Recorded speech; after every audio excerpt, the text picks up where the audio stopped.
안녕하십니까. 안녕히 주무셨습니까? 오늘 새벽기도 시간에는 타작마당을 정결하게 하는 시험이라는 제목으로 말씀을 나누겠습니다. 마태복음 3장 12절 말씀입니다.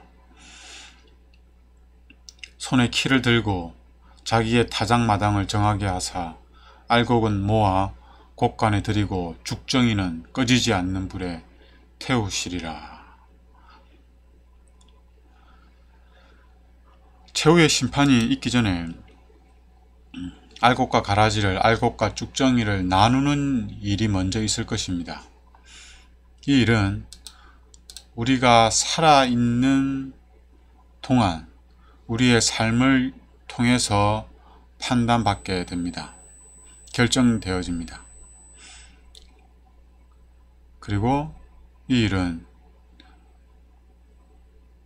지금도 진행되고 있었지만 예수님 때도 이 일이 있었고 앞으로도 이 일이 있을 것입니다. 알곡과 쭉정이를 구별하기 위해서 요구되는 것이 있습니다. 필요한 것이 있습니다. 그것은 바로 시험입니다. 알곡과 쭉정이를 가려내기 위해서는 시험이 요구되는데 예수님 당시에도 예수님이 이 시험을 통해서 알곡과 쭉정이를 구별하는 일을 하셨습니다. 그 대표적인 사건이 바로 어제 함께 나눴던 영생을 얻게 하는 떡에 관한 설교를 하신 내용입니다. 예수님이 생명의 떡에 관한 설교를 요한복음 6장에서 하신 후에 많은 제자들이, 예수님을 따랐던 많은 사람들이 다음과 같이 반응을 하게 됩니다. 제자 중 여럿이 듣고 말하되 이 말씀은 어렵도다. 누가 들을 수 있느냐 한데 예수께서 스스로 제자들이 이 말씀에 대하여 수군거리는 줄 아시고 이르시되 이 말이 너희에게 걸림이 되느냐. 66절. 그때부터 그의 제자 중에 많은 사람이 떠나가고 다시 그와 함께 다니지 아니하더라. 시대소망에는 이 내용을 다음과 같이 기록하고 있습니다. 그리스도께서는 당신과 당신을 따르는 자들과의 관계에 관한 신성하고도 영원한 진리, 이 생명에 관한 뜻이죠. 이 관계에 관한 신성하고도 영원한 진리입니다. 우리가 어떻게 예수님과 산 관계를 맺을 수 있는지를 요한복음 6장에서 말씀하고 있다는 거죠. 그는 당신의 제자라고 주장하는 자들의 품성을 아셨으며 그의 말씀은 그들의 믿음을 시험하였다.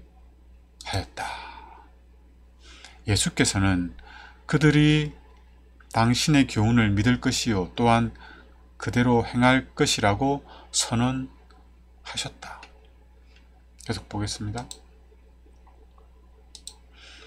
그리스도를 받아들인 자는 다 그의 품성에 참여하여 그의 품성과 일치하게 될 것이었다. 너무나 좋은 약속이죠.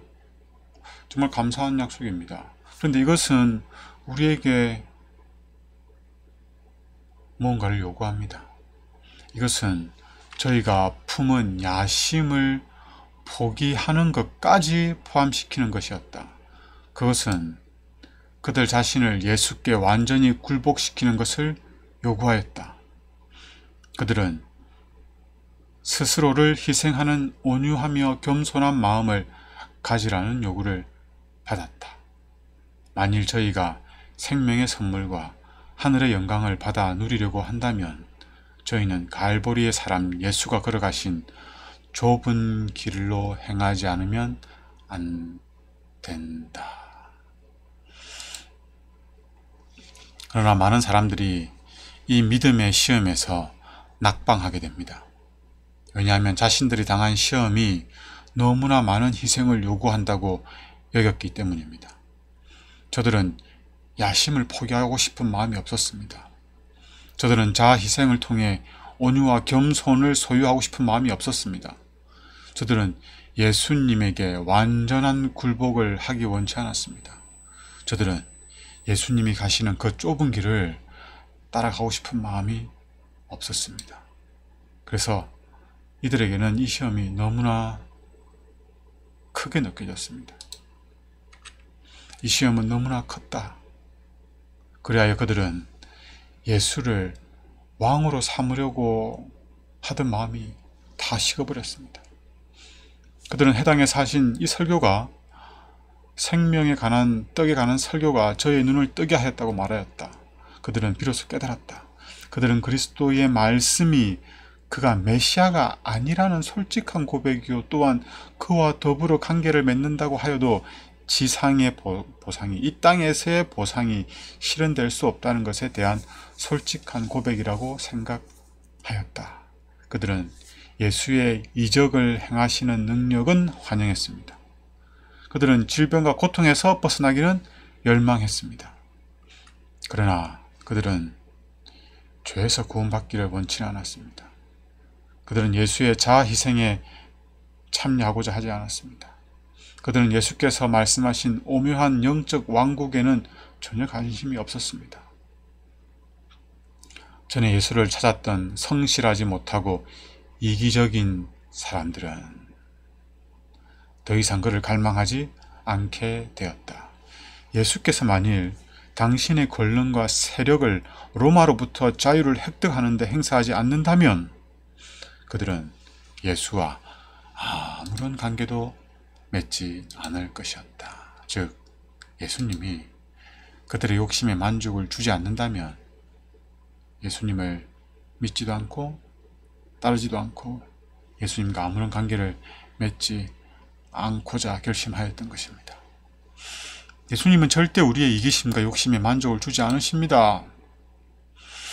혹 예수님을 믿는 신앙을 하면서 우리의 이기심과 욕심에 만족을 경험했다면 그건 하나님이 축복하신 것이 아닙니다. 혹 그런 것들을 경험했다면 그건 사실 축복이 아니라 저주입니다. 저주. 물론 이 땅에서 축복을 경험할 수 있습니다. 그런데 그것마저도 우리의 마음을 이 땅에 뺏기지 않고 하나님 편에 두도록 하기 위해서 계획하시고 허락하신 것입니다. 세상이 가치 있다고 하는 것들을 우리가 많이 받아 누렸다면 그것이 오히려 우리에게는 하나님께 감사하고 하나님 편에 마음을 두는 것이 되어야 됩니다. 그렇지 않다면 그것들은 다 저주가 되고 하나님을 떠나게 하는 방편이 될 것입니다. 예수님은 알곡과 쭉정이를 모두 하늘의 창고에 거둬들이지 않습니다. 예수님은 오직 알곡만 하늘에 들이십니다. 왜냐하면 그것이 사랑이고 거룩함이고 하나님의 공의이기 때문입니다. 타작마당을 정결하게 하는 이 일을 요한복음 6장에서 예수님이 하셨습니다. 그리하여 많은 사람이 자신들의 쭉정임을 밝히고 예수님을 떠난 것입니다. 이때는 깨끗하게 하는 시기들 중에 하나였다. 진리의 말씀에 의하여 쭉정이는 알곡과 분리되고 있었다. 저들은 너무나 허영심이 많고 독선적이어서 견책을 받을 수가 없었고 겸비의 생애를 감수하기에는 너무나 세상을 사랑하였으므로 대부분 예수에게서 떠나갔다. 그런데 이 시험이 오늘을 살아가는 우리에게도 일어나고 있습니다. 매일의 삶 속에서 알곡과 가라지를 구별하고 계십니다. 우리도 이 사실을 어느 정도는 알고 있습니다. 말씀을 깨닫게 될 때, 설교를 들을 때 우리는 하나님의 요구가 무엇인지 알게 됩니다. 선과 악의 기준을 이해하게 되고 순종과 불순종의 기준을 알게 됩니다. 그리고 선한 길을 따르고 순종하는 삶을 살기 위해서는 많은 희생이 필요하다는 사실도 알게 됩니다. 그래서 많은 사람들이 알곡과 가라지가 구별되는 갈림길에서 주저하고 망설이고 방황하게 됩니다.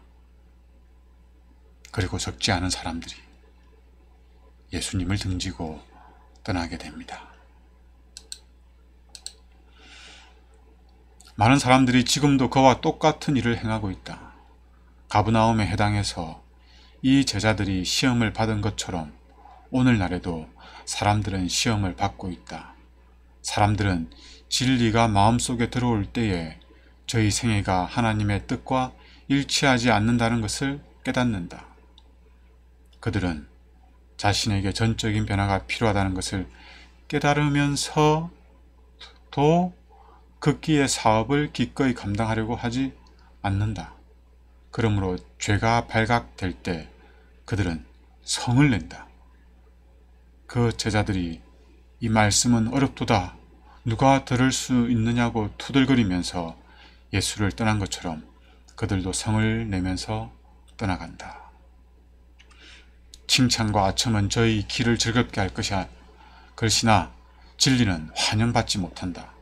그들은 진리를 들을 수 없다. 군중이 따르고 무리들을 먹여주고 또 개선의 함성이 들릴 때에는 그들의 음성이 찬양을 우릉차다. 그러나 하나님의 성령의 살피심이 죄를 드러내고 그들에게 그 죄에서 떠나라고 명령할 때 그들은 진리의 등을 돌리고 예수와 더 이상 동행하지 않는다. 많은 사람들이 진리가 무엇인지 밝히 드러날 때, 그래야 자신의 상태가 분명하게 보여질 때, 오히려 예수님 앞에 나가야 할 때, 예수님을 필요로 해야 할 때 그들은 예수님을 등지고 떠나게 됩니다. 그러나 제자들은 그러지 않았습니다. 제자들은 예수님을 떠나지 않았습니다. 왜 그렇습니까?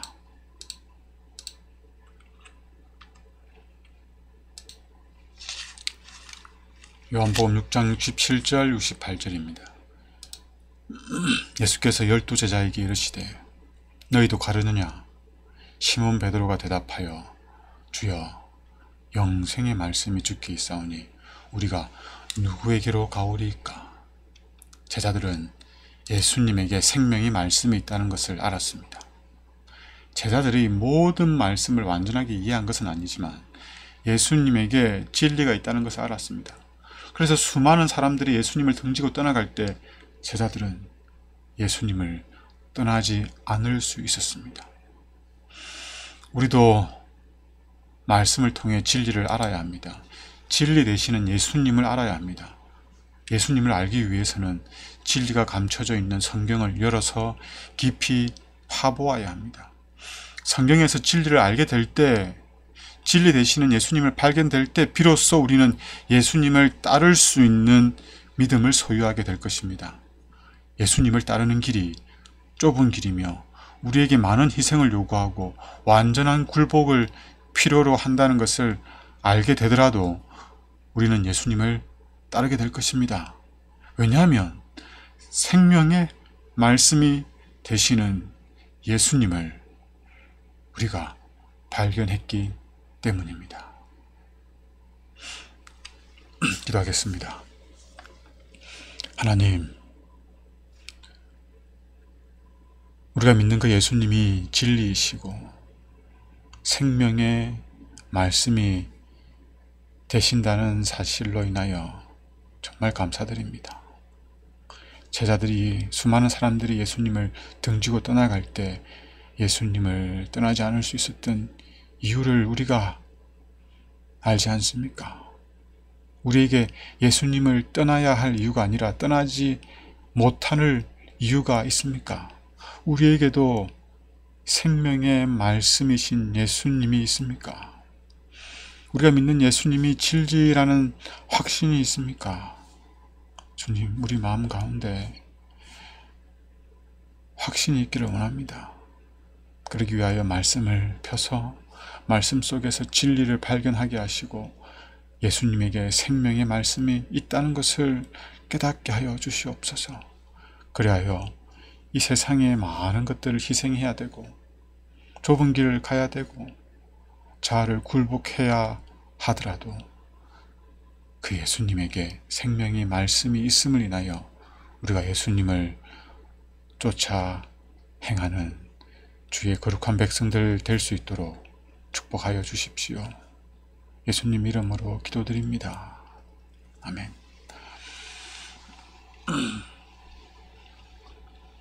좋은 하루 되시기 바랍니다.